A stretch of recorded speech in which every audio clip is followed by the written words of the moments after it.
In this video we will consider the work with subforms, and also we'll consider the example of two subforms, one of which will be conditionally hiding. First of all, let's create a new subform.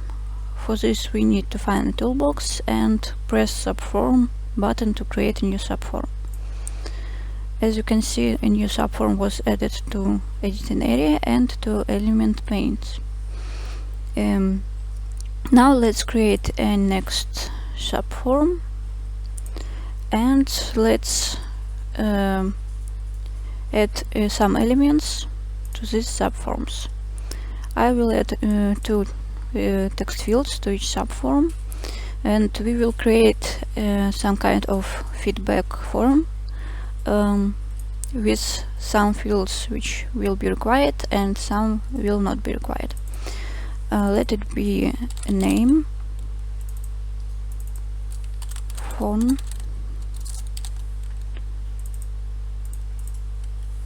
email, and feedback.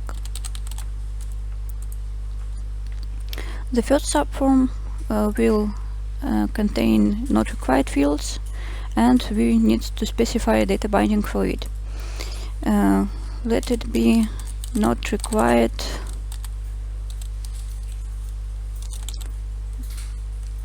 data, and for the second one we need to specify data bind which will be required data. Also we need to specify data bind for fields. Let it be just name, phone, email, and feedback. If we take at the result in preview now,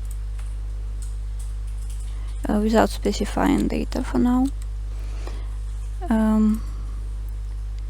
we can see that all fields are visible, which is not good for us if we want to hide a name and phone. So we return to design mode. Now we need to specify min repetition to 0.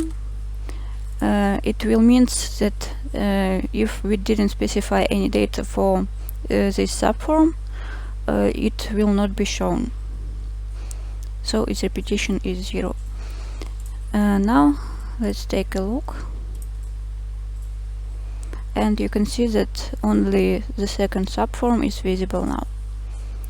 If we repeat the same but with some data provided, I've added here not required data with name and required data for the second subform.